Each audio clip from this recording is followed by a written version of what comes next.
여긴 국민 라디오.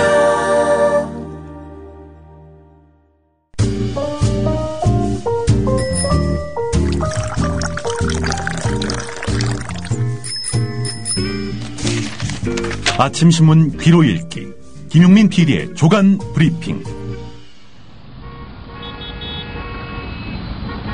부장님, 대리운전은 뭐 부를까요?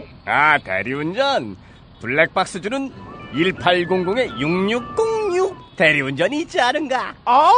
20회 이용시 블랙박스를 주는 1800-6606 블랙박스 대리운전이요? 그럼 검색창에 블랙박스 대리운전을 검색해보게. 홈피에는 다양한 상품들도 있다네. 저기 부장님, 블랙박스 대리운전에서는 국민TV에 후원도 한다면서요. 자네도 블랙박스도 주고 후원도 하는 1800-6606 이용하게. 역시 대리운전은 1800-6606. 네, 6월 30일자 조간신문이 전한 주요 기사 살펴보겠습니다. 김용민 PD의 조간브리핑입니다. 안녕하십니까? 네, 안녕하십니까? 예. 어제부터 국회에서 장관 후보자들 인사청문회 시작이 됐고요. 예. 뭐 국방장관 후보자는 좀 무난히 통과되는 모양 같습니다. 그렇습니다. 여야가 모두 직무 수행 능력이라든지 도덕성에 있어서 큰 하자가 없다라면서 인사 청문회를 연 뒤에 채택하는 청문 경과 보고서에 합의를 했습니다. 예. 자, 근데 이제부터가 문제지요. 대표적으로 김명수 교육부 장관 후보자, 이 사람 같은 경우 다음 달 9일에 청문회장에 섭니다. 2진 1표 문제 있다. 나한테는 한 100표쯤 줘야 된다라고 이야기했던 정종섭 안전행정부 장관 후보자는 다음 달 8일에 이렇게 청문회장 석상의 모습을 드러내게 됩니다. 예. 경향신문 일면을 보겠습니다. 김명수 교육부 장관 후보자 오늘 또 터졌습니다. 한국교원대 교수 시절에 대학원생들에게 본인 명의의 언론사 기명 칼럼을 대필시켰다는 증언이 나온 겁니다. 예. 이희진 씨라는 분이 경향신문에는 이모 씨로 나와 있습니다만은 한겨레에는 이희진 씨가 김명수 후보자에게 직접 서간 형태로 해서 진실을 밝히라 이렇게 촉구한 내용이 있는데요. 편지를 쓴 거죠, 한마디로. 그렇습니다. 예. 김명수 후보자의 제자지요. 이모 씨는 경향신문과의 통화에서 김명수 교수님이 게재한 문화일보 칼럼은 말씀해 주시는 방향과 논지로 학생이 글을 쓰고 교수님이 확인한 뒤 조금 수정해서 넘기는 시기였다 이렇게 말했다는 겁니다. 현직 교사라고 하는군요. 이모 씨가 2009년에서 2010년 한국교원대에서 김명수 후보자에게 석사 학위 지도를 받았다고 하는데 말이죠. 김명수 후보자는 2006년 11월부터 2014년 3월까지 문화일보에 모두 45차례에 걸쳐서 교육 관련 칼럼을 집필해 왔습니다. 제자 이모 씨에 따르면 당시 칼럼은 대학원생들이 대신 썼고 해가 바뀌면 다음 학번 후배들이 대필 업무를 이어받았다고 하는데 연구실 학생들 사이에서는 논문이나 특강 자료는 공부와 관련이 있고 학위 과정이 도제식이라는 점을 감안하면은 뭐 일견 받아들일 수 있겠지만은 예. 언론사 기명 칼럼은 성격이 다르다라면서 쓰지 말아야 되는 것 아니냐라고 의견이 모아졌다는 겁니다. 무기명 칼럼도 아니고 기명 칼럼에. 또 아시겠지만 뭐 사회 저명 인사들 칼럼 쓰면 원고료를 줍니다. 그렇죠. 본인이 받았겠죠? 예. 이거 제자들이 받았다는 이야기가 없네요, 보니까. 예. 받았다면 자기들이 받았다고 하겠죠. 통상 얼마를 주나요? 좀 다릅니다. 신문사마다 좀 다르겠지만은 예, 좀 저명한 경우에는 그래도 한 번에 50만 원 내외를 좀 주기도 하고요. 예. 예. 한겨레는 굉장히 싸게 줬군요. 저도 한겨레에다 칼럼을 썼는데 예. 한 5분의 1 수준이었습니다. 예. 20만 원 안팎이었던 그런 필진도 있었고 예. 필진의 저명도에 따라서 좀 차이가 있긴 합니다. 저명도가 매우 낮았다는 얘기군요, 제가. 저명도는 높았는데 예. 수준이 좀 떨어져서. 그럴 수도 있고. 예. 굉장히 열심히 썼는데 말이죠. 떡볶이 먹으면서까지 썼던 그 한겨레 칼럼이었는데 우리 김명수 후보자 신문 기명 칼럼까지 대필을 시켰다. 이건 진짜 이분이 다른 대학의 교수도 아니고요. 예. 교원대 교수입니다. 교원대 교수. 예. 예. 교원을 양성하는. 예. 예. 김영 칼럼 외에도요, 특강 원고 발표 자료도 대학원생들이 대신 작성하도록 했다라고 제자 이모 씨가 밝혔다고 하는데요. 심지어, 이 김명수 후보자가 담당하고 있는 학부 수업을 석사과정 대학원생들이 돌아가면서 맡기도 했다고 합니다. 그러니까 김명수 후보자가 있는 가운데서 자기네들끼리 세미나 하는 형식으로 수업한 게 아니라 김명수 후보자가 맡은 학부 수업, 여기에 자기가 지도하고 있는 대학원생이 가서 수업했다는 얘기입니다. 대리 강연까지. 강의까지. 대필의 예. 대리 강연에. 예. 교육부 장관 후보자 제자한테 대신하라고 하면 어떨까 싶습니다. 교육부 장관을요. 예. 그런 건 또 안 시키겠죠. 자, 한겨레가 집계를 해봤는데 말이죠. 김명수 교육부 장관 후보 의혹이 34건으로 집계가 됐다고 합니다. 이건 뭐 장관은커녕 교수 자격도 없다. 오늘 이렇게 3면에서 제목을 달았는데요. 물론 따옴표가 달리긴 했습니다만 말이죠. 뭐 대략 이렇습니다. 제자가 쓴 학위 논문을 자기 이름으로 발표하기, 제자 논문으로 연구비타기, 자기 논문 복제해서 재사용하기, 연구업적 부풀리기, 허위 경력 기재, 수상한 사교육업체 주식 보유 등등 이 수법이 하나같이 절묘합니다. 여기에 또 하나 오늘 한겨레가 지적한 부분이 뭐냐면요. 2003년과 2004년 교육부의 용역을 받아서 보고서를 제출했는데 이 두 보고서가 사실상 같은 내용이란 겁니다. 2003년에 4천만 원 받고 2004년에 2천만 원을 받았으니까 적어도 2004년에 받은 2천만 원. 이거는 사기로 취득한 돈 아니겠습니까? 이렇게 봐야 마땅하다라는 것이 오늘 한겨레가 사설에서 짚은 내용이기도 합니다. 예. 김명수 장관 후보자 7월 9일까지 버틸 수 있을까요? 예. 한 열흘 남았습니다. 여성가족부 장관 후보자 김희정 씨 지금 현역 국회의원 아닙니까? 부산 연제구를 지역 기반으로 하고 있습니다. 자, 그런데 말이죠. 지난 6년 동안 부산 지역 지방선거 출마자 10명으로부터 8,860만 원의 후원금을 받았다는 그런 주장이 제기돼서 논란이 일고 있습니다. 오늘 서울신문을 비롯한 여러 신문들이 보도하고 있는데요. 서울신문 4면을 보겠습니다.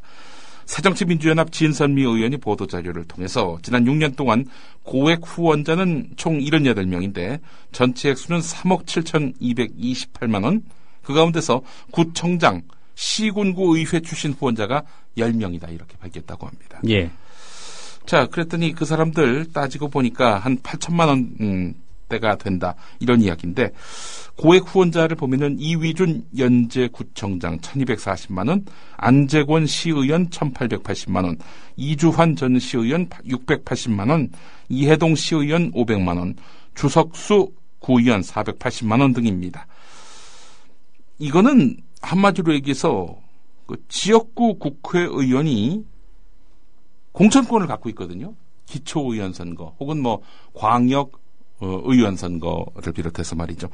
사실상 지방선거에 공천권을 쥐고 있는 지역 당협위원장이 줄 세우기를 한 거 아니냐.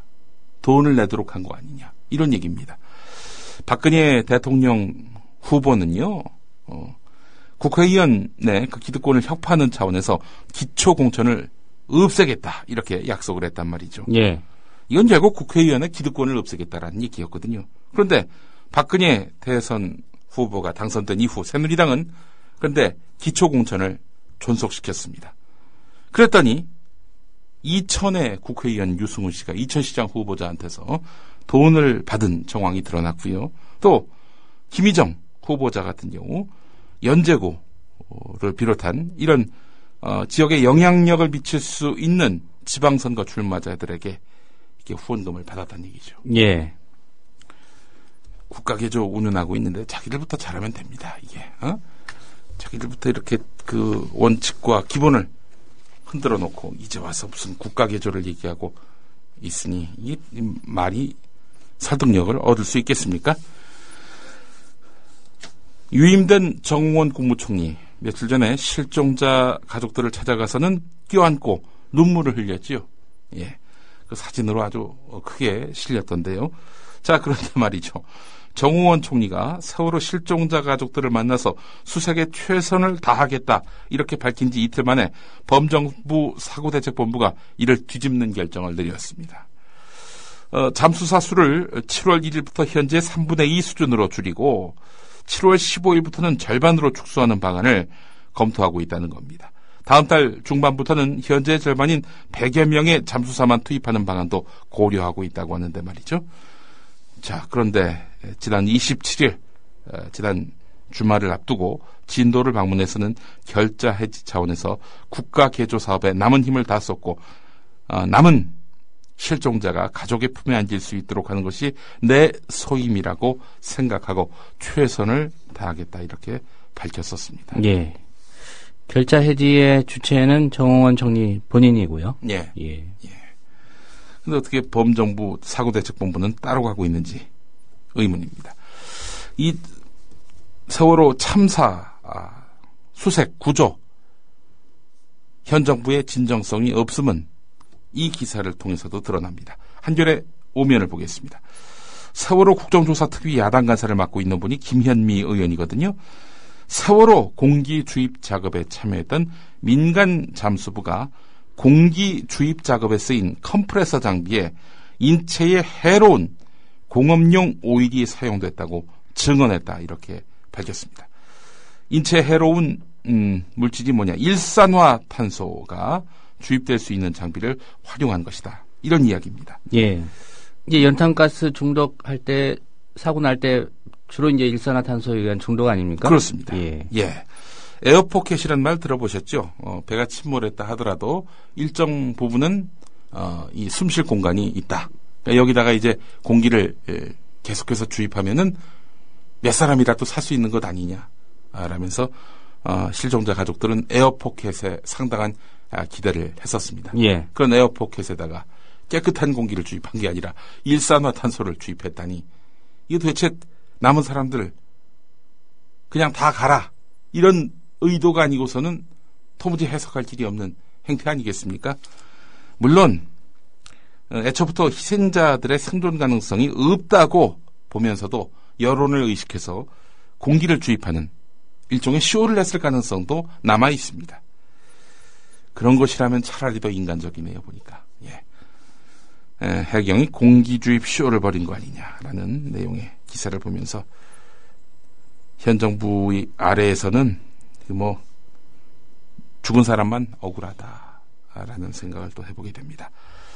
세월호가 침몰한 4월 16일 진도 해상교통관제센터 소속 해양경찰관들이 복무 규정을 위반하고 이를 감추려고 증거를 인멸한 혐의가 검찰 수사로 확인됐다는 소식 오늘 한겨레가 또 일면에서 다루고 있습니다. 예. 근무 시간의 정 위치를 이탈하거나 멋대로 당직 인원을 줄여서 근무한 혐의로 진도 관제센터 관제사 12명을 피의자 신분으로 조사했다는 건데요. 2인 1조로 근무하면서 관할 해역의 선박들을 실시간 관찰해야 하는데 야간 당직 때 1명씩만 근무한 혐의를 받고 있다는 겁니다. 나라가 총체적으로 나사가 풀렸다 이렇게 볼 수밖에 없는 겁니다. 관계자들 특히 관제사들을 검찰은 형사 처벌하기로 했다고 합니다. 730 재보선 이야기로 넘어가 보겠습니다. 새누리당이 730 재보선에서는 박근혜 마케팅을 하지 않기로 방침을 정했습니다. 지난 6사 지방선거 때 눈물 마케팅을 했었고요. 예. 거리에 내걸린 그 플래카드만 보면은 이거 무슨 새누리당 후보가 나온 건지 박근혜 대통령이 재출마를 하신 건지 도무지 이해하기 어려운 그런 그 플래카드가 내걸리지 않았습니까? 단적으로 부산시장 서병수 후보 같은 경우 자기 얼굴을 지우고요. 박근혜 대통령 얼굴 잔뜩 클로즈업돼 있는 누구나 보더라도 눈물을 흘리는 그 모습을 볼 수 있는 사진을 걸어놓고 박근혜를 구해달라는 식의 구호를 내걸고 선거운동을 벌이지 않았습니까? 이번 730 재보선 때도 그렇게 할 것이냐? 새누리당은 안 하기로 했다는 겁니다. 아무래도 다른 이유가 뭐 있겠습니까? 이 박근혜 대통령에게 한 번만 더 기회를 달라. 이런 읍소로는 최근 박근혜 대통령의 지지율이 속락하고 있기 때문에 재탕하기 어렵다는 겁니다. 예. 이런 가운데 박근혜 눈물 마케팅을 기획한 조동원 홍보기획본부장이 내놓은 카드가 있습니다. 이게 뭐냐? 이준석 씨, 이 하버드 출신의 젊은 이 정치인으로 알려져 있지요. 전 비대위원이었죠? 그렇습니다. 예. 이준석 씨를 위원장으로 앉힌 새누리당을 바꾸는 혁신위원회, 이른바 새바위를 출범시키기로 한 것입니다. 야바위가 아니라 새바위. 예. 이 새누리당으로 당명 바꾼 게 얼마나 됐다고 뭘 또 바꾼다는 거죠? 글쎄 말입니다. 10명 안팎의 원내외 인사가 위원으로 참여한다고 하는데요. 윤상현 사무총장이 조동원 홍보기획본부장 건의를 받아들여서 결정한 것이라고 하는데, 이번 재보선은 우리 당이 철저히 죽는다는 각오로 혁신해야 살 수 있다, 이렇게 말을 했다고 합니다. 혁신 약속은 불과 며칠 전에 했는데 혁신이 안 됐다는 건가요? 예. 한 달 만에 약속 못 지켰다, 이렇게 얘기할 당의 약속을 믿을 국민이 얼마나 있을지 모르겠습니다. 지난번 눈물에 속았다는 민심이 어마어마하게 많은데 말이죠. 그런 민심을 또 속일 수 있을지. 글쎄요, 조동원 씨가 얼마만큼 능력이 있는지는 모르겠습니다만은, 과연 이런 상습적 국민 기만술에 능한 새누리당의 약속을 국민들로 하여금 믿게 만들 전략을 세울 수나 있을지 저는 의문입니다. 새누리당 안에서의 어떤 그런 위기감이 깊어지고 있다는 세계일보 6면 기사도 눈길을 끕니다. 예. 세계일보 기자와 인터뷰를 한 당 핵심 관계자는 재보선에서 내석도 못 건져서 최악의 경우 과반이 무너질 수 있다는 우려가 나온다, 이렇게 전했다고 하는데요. 김무성 의원도 재보선 결과가 쉽지 않다는 얘기가 나온다, 이렇게 당사에서 열린 기자회견에서 밝혔다고 합니다. 내석이 왜 중요하냐면요. 당 소속 의원이 현재 147석입니다. 여기서 4명 이상 당선돼야 과반이 유지된다는 거죠. 예. 15곳 중에 영남권 같은 경우 부산 해운대, 그리고 울산 남구, 이렇게 2곳이 이제 영남권이고요. 그리고 충청권이 2곳 해서 4곳은 새누리당 우세, 호남권을 비롯한 나머지 지역은 새정치민주연합 우세로 분류되곤 있지만, 해운대 기장갑에 오거돈 후보가 나올 수 있고, 충청권 역시 지난번 지방선거에서 봤듯 참패 가능성도 있기 때문에 승리를 자신할 수 없다는 그런 기류입니다. 그렇다면은 현재로서는 장담할 수 있는 곳이 울산 외에는 없다. 이게 바로 새누리당 이야기 아니겠습니까? 이대로 가다가 내석도 못 건진다. 새누리당의 과반 붕괴 위기감이 확산되고 있는 와중에 나온 카드가 바로 이준석 씨를 앞세운 새바위 출범이거든요. 예. 이 얼마나 먹힐지는 또 의문입니다. 물론 대통령이 잔뜩 여기다 힘을 실어주는 방식으로 해가지고 뭔가 난국 타개를 위한 여러 가지 카드를 쓸 수는 있겠죠. 하지만 그때뿐이라는 사실을 국민들이 믿게 된다면은 이런 백약도 무효가 될 수밖에 없다라는 그런 생각을 안 가질 수가 없습니다. 야당도 지금 바쁘게 움직입니다. 지금 보니까 개파의 대표적 인물들이 공천받는 것 아니냐. 지난 주말까지만 해도 이런 기류가 강했는데 말이죠. 오늘 조선일보 오면을 보니까 새정치민주연합이 정운찬 전 국무총리와 김종인 전 새누리당 비대위원, 그리고 SBS 그것이 알고 싶다의 사회를 맡고 있는 김상중 씨에 대해서 영입작업에 들어갔다는 그런 내용을 담고 있습니다. 예. 또 권은희 전 수서경찰서 수사과장도 실제로 당 지도부가 만난 것으로 알려졌다. 조선일보가 이렇게 전하고 있습니다. 물론 정운찬 전 총리 같은 경우 서울 동작을 대전 대덕 출마 이렇게 제안받았는데 고사했다고 합니다. 전북 고창 출신인 김종인 전 위원장에게 수도권 출마를 제안했다고 하는데 두 사람 모두 고사한 것으로 알려졌다고 합니다. 사실 안철수 대표가 지난해 독자 세력화를 추진할 때도 두 사람에게 영입을 제안했던 것으로 알려졌는데, 글쎄요, 정운찬, 김종인 이 두 분을 영입한다 손치더라도 과연 당내에서 동의를 구할 수 있을지 의문입니다. 당장 정운찬 씨 같은 경우는 이명박 정권 때 국무총리를 했었고요. 4대강에 대해서 적극적으로 지지했던 입장인데다 세종시 수정안을 만들었던 인물이기도 합니다. 그렇기 때문에 이런 정운찬 씨를 데려오는 것 자체가 이거는 자기 부정 아니냐라는 얘기가 나올 수 있고요. 김종인 씨 같은 경우도 마찬가지죠. 예. 얼마 전까지만 해도 박근혜 대통령 최측근이었는데 이제 와서 소원해졌다고 데려오는 거, 이거 우리에겐 사람이 없다는 걸 스스로 인증하는 꼴 아니냐라는 얘기가 나올 수도 있거든요. 김상중 씨는 당대표 부인이 접촉한 건가요? 같은 배우니까. 예. 그건 알 수 없습니다. 예. 김상중 씨 같은 경우 얼마 전에 세월호 침몰의 불편한 진실이라는 방송편에서 부끄럽고 무기력한 어른이라 죄송하다 라면서 눈물의 클로징 멘트를 한 것이 화제가 됐죠. 예. 730 재보선 관련한 소식은 여기까지고요. 한겨레 일면 기사가 눈길을 끕니다. 대형 종합병원이 말이죠.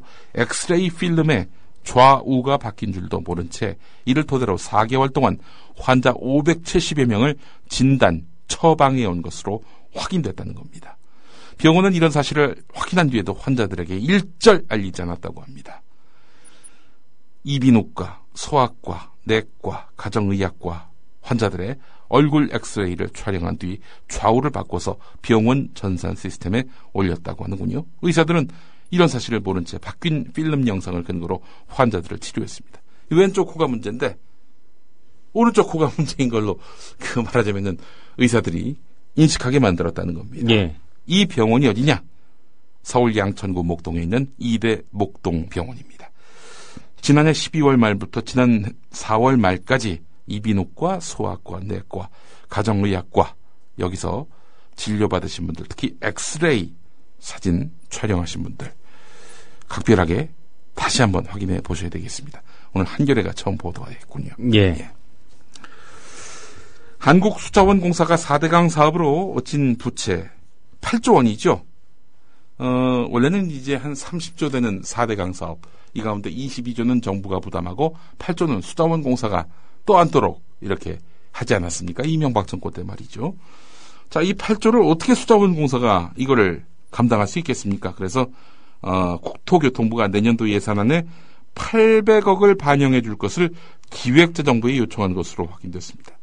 수자원공사가 가진 4대강 비전 수자원공사가 갚도록 하겠다며 이렇게 당초에 안을 만들었던 정부 아닙니까? 이제는 또 방침을 뒤집어서 그 수자원공사가 어떻게 감당하겠습니까? 정부가 또 안 합시다. 예, 이렇게 입장을 바꿨다는 겁니다. 이렇게 되면은 이게 뭐겠습니까? 22조가 아니라 한 23조 되는 돈으로 4대강 사업했다는 얘기 아니겠어요? 예. 이런 내용이 오늘 경향신문 1면에 실렸습니다. 오늘 조선일보가 세종시 때리기에 나섰습니다. 세종시가 출범한 지 2년 됐지만은 시도 때도 없는 국회 호출 때문에 행정중심 도시가 아니라 국회에 종속된 행정변두리시로 전락하고 있다는 겁니다. 예. 국회에 호출되다 보니까 장차관은 수시로 서울에 출장하고 있고 이러다 보니 행정은 행정대로 공백 상태가 계속되고 있다라는 그런 지적입니다. 이렇게 했으면 좋겠어요. 국회에서 아예 세종시에다가 화상을 연결해가지고 국회 답변도 세종시에서 할 수 있도록. 그렇게 하면 되는 거 아닙니까? 꼭 국회에 나올 이유가 없는 거지요. 예. 국가과학기술원회의 초대 이사장으로 이상천 창원대 초빙 교수가 임명됐다는 소식이 오늘 경향신문 12면에 실렸습니다. 국가과학기술연구회는 기초기술연구회와 산업기술연구회가 이렇게 통합해서 새로 출범하는 연구지원기관인데요. 예. 근데 이 양반이 영남대 총장으로 있을 때 박근혜 대통령과 인연을 맺은 그런 인물로서 대선 때는 또 지지 성명까지 냈던 인물입니다. 이런 사람을 초대 이사장에 갖다 앉히는 거, 이거 과연 적절한 것이냐. 또 게다가 기계연구원장으로 있을 때 법인카드 유용으로 자진 사퇴한 그런 전력도 있거든요. 이런 사람을 갖다가 또 썼단 말이죠. 이러면서 무슨 국가개조를 얘기한다는 건지 의문입니다. 말할 자격이 없는 또 한 명의 인물이 오늘 조선일보에다 칼럼을 실었네요. 조선 칼럼. 코너명이 이렇습니다. 인문학이 바로서야 대학이 산다. 맞는 말이죠. 예. 이 말을 하신 분이 누구냐면은 박용성 중앙대 이사장, 두산중공업 회장. 이분이 이런 말씀을 하고 있습니다.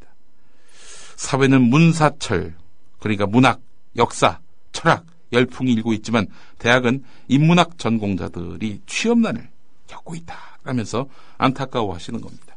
자, 그런데 말이죠. 이런 말씀을 하실 자격이 과연 박용성 중앙대 이사장에게 있는지 의문을 갖지 않을 수가 없습니다. 중앙대가 이 박용성 이사장 취임 이후에 대학에도 기업식 효율성을 적용해야 한다면서 구조조정을 추진했죠. 2010년 대규모 학과 구조조정을 단행했습니다. 18개 단과대학 77개 학과가 10개 단과대학 46개 학과로 통폐합됐는데 주로 인문, 예체능 계열 학과들이 이리저리 합쳐져서 학부제로 묶여진 겁니다. 그런데 그렇다면 합쳐지면은 입학 정원은 그대로여야 되는 거 아닙니까? 입학 정원은 도리어 줄었어요. 그러니까 줄어든 입학 정원은 주로 경영, 경제 계열 학과, 공과 계열 학과에서 이렇게 충원을 했습니다. 인문, 예체능 계열 학과는 폐지되지만 경영, 경제, 공과 계열 학과는 신설이 됐습니다. 취업률이 높고 사회적 수요가 많다, 그런 이유였는데 말이죠. 이런 내용은 2014년 6월 17일 네이버에 올라온 한겨레 20일 중앙대 학생 언론인의 기고문에서 드러난 내용입니다. 예.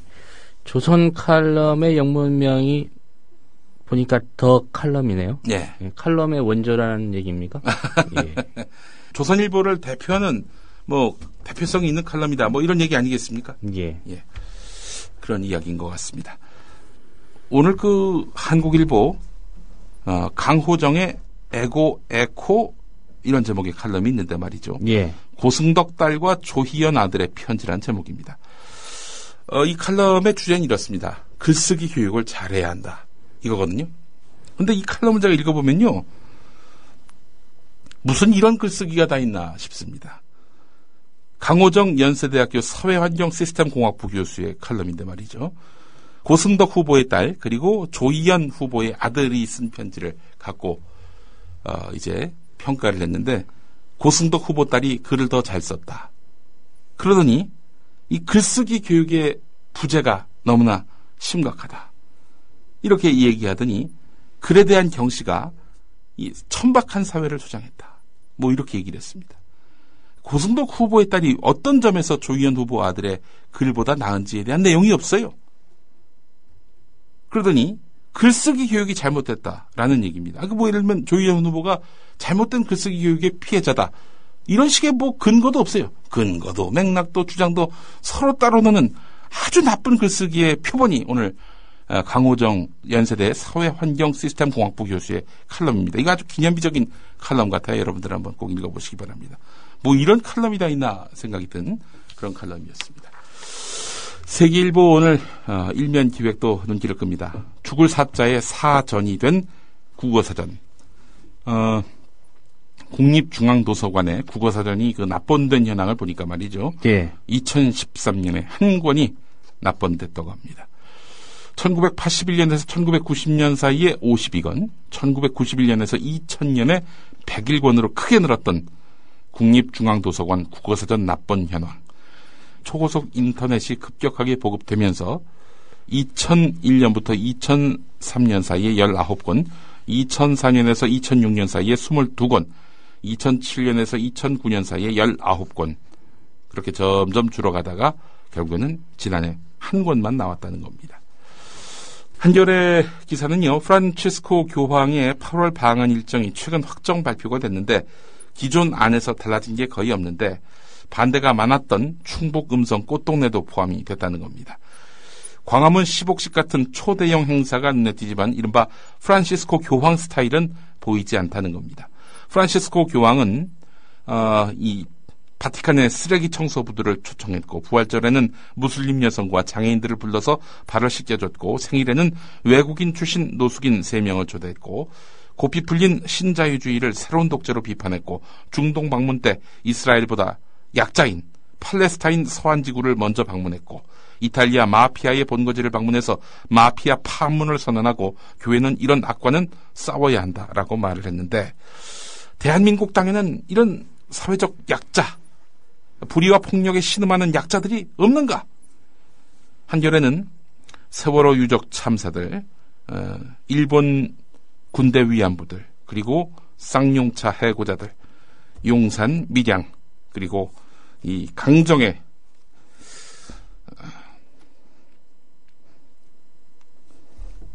이런 분들이 사막에서 단비를 기다리듯 교황의 방문을 고대해 왔는데 이런 분들 만날 일정은 없단 말이죠. 이게 바로 프란치스코 스타일이 없는 교황의 방한 일정 아니겠는가 하는 그런 내용입니다. 예. 오늘 사설에 관련 내용이 있습니다. 방한 일정을 우리 정부가 정하면 그대로 따라야 되는지는 모르겠습니다만, 예. 프란치스코 교황이 이런 부분들을 고민해보지 않을까 그런 기대를 좀 해봅니다. 결국 이제 한국 가톨릭 지도자들, 이 문고리 권력으로 불리는 이 사람들의 생각 없음, 무개념, 이런 것들에 기인된 것이 아닌가 하는 그런 지적도 지금 나오고 있습니다. 예. 네, 오늘 여기까지 하겠습니다.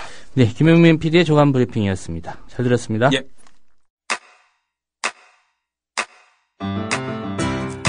국민 라디오 지지하는 4가지 방법 아시나요? 다운로드하기, 별점 주기, 댓글 달기, 구독하기. 국민 라디오를 보다 많은 이들에게 전할 수 있는 가장 손쉬운 방법. 다운로드하기, 별점 주기, 댓글 달기, 구독하기. 잊지 마세요. 다운로드하기, 별점 주기, 댓글 달기, 구독하기.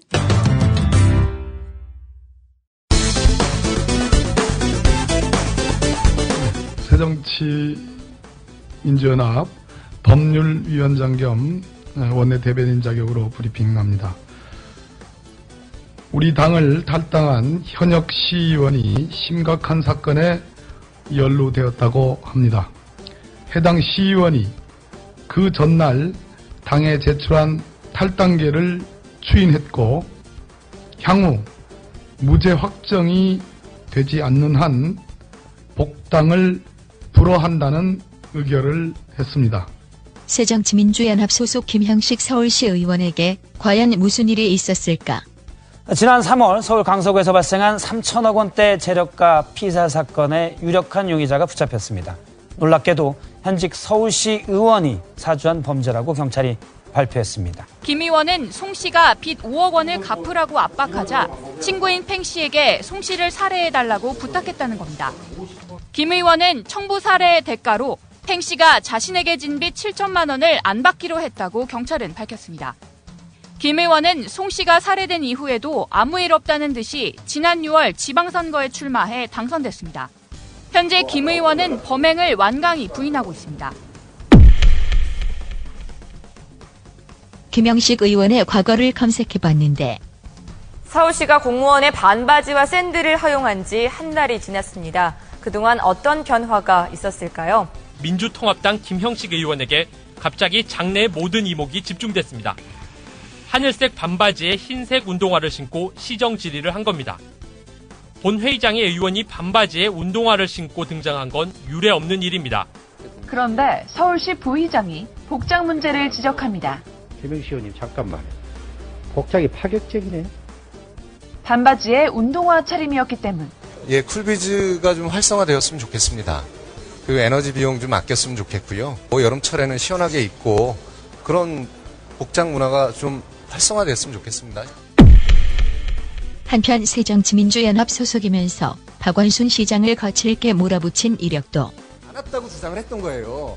시장님이 무슨 보편적 복지를 확대하셨는데 물어보겠습니다. 시장님이 이번 예산서를 통해서 무슨 보편적 복지를 늘리셨나요?